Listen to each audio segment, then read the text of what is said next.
could bring Oregon one step closer to allowing gay marriage. A federal judge decided a national group cannot intervene in a lawsuit that is seeking to overturn the state's same-sex marriage ban. Tim Becker was in the courtroom and has more from Eugene with what it all means. When Judge Michael McShane denied the motion for intervention here today, it essentially cleared the way for him now to rule on the lawsuit claiming that the state's ban on same-sex marriage is unconstitutional. He gave no indication, though, when he might make that ruling, but he did leave the plaintiffs who brought that lawsuit a bit more optimistic. We are hopeful and, again, just waiting with our thumbs twiddling for a decision from this judge.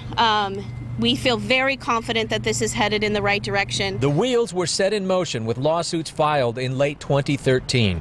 Several couples and groups hoping to prove Oregon's Constitution denies them basic human rights and freedoms as defined in a Supreme Court decision last year.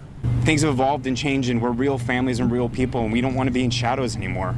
We don't want to be ashamed anymore. You know, we've got 30 days to file an appeal. I suspect it'll be sooner than that. John Eastman, who is trying to keep the state's ban on gay marriage in place, tells me that he's appealing the decision made here today and that he's not just doing it on behalf of the Oregonians who are part of the Washington, D.C.-based National Organization for Marriage. And it's not just the 100 members, but there are over 1 million Oregonians that voted for Measure 36 that are not having those votes really taken seriously. Measure 36 is the law voters passed 10 years ago, defining marriage as between one man and one woman. But when the Supreme Court struck down parts of the Defense of Marriage Act last year, it set off a flurry of litigation, including the lawsuits filed here in Eugene by couples like Lisa Chickadons and Chris Tanner. So our plan is to get married when we can.